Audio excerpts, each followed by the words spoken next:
Hi friends, how are you? Welcome to A to Z cooking video. இன்னைக்கு வாழைப்பழம் வச்சு pudding cake தான் செய்ய போகிறோம். அது எப்படி செய்யலான்னு வாங்க பார்க்கலாம். கேக் செய்யறதுக்கு இந்த 4 பொருள் போதுங்க. 5 வாழைப்பழம் கட் பண்ணி வச்சுருக்கேன், 2 முட்டை, 1/4 லிட்டர் பால், திக்கான பால் நல்லா காய வச்சு எடுத்து ஆற வச்சு வச்சுருக்கேன், ஒரு 100 கிராம் சர்க்கரை எடுத்திருக்கேன். நம்ம எடுத்து வச்ச பொருள் மிக்ஸி ஜாரில் மாற்றிக்கலாம். 5 வாழைப்பழம் கட் பண்ணி வச்சது, முட்டை 2,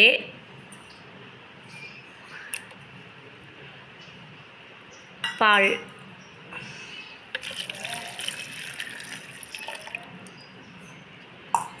சர்க்கரை கொஞ்சம் சேர்த்திக்கலாம். அதில்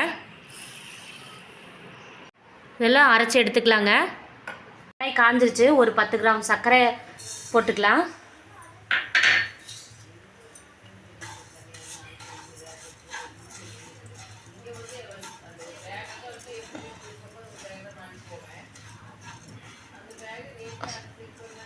சர்க்கரை பூரா நல்லா மெல்ட் ஆகுது, தெரியுதுங்களா?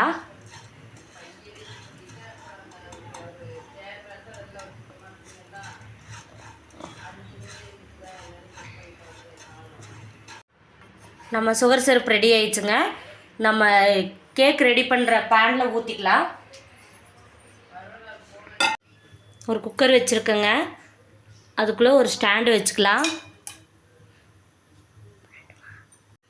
தண்ணி காயிட்டும், அதில் குக்கரில் இருக்கிற தண்ணி பாருங்கள். கேக் பேனில் அந்த சுகர் சிரப்பெல்லாம் ஊற்றியாச்சு. ஊற்றி எல்லாம் நல்லா எல்லா பக்கமும் கீழே படுற மாதிரி ஊற்றிருக்கோம்.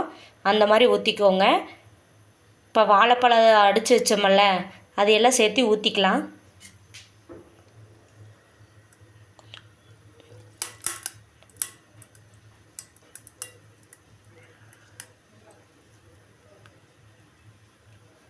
இந்த மாதிரி ஊற்றிக்கோங்க. எல்லாத்தையும் நல்லா பபுள்ஸ் இல்லாமல் தட்டி விட்டுக்கோங்க. குக்கரில் தண்ணி காஞ்சிருச்சு, இப்போ வச்சுக்கலாம். இப்போ குக்கர் மூடி ஒரு 10 விசில் விட்டுக்கலாங்க.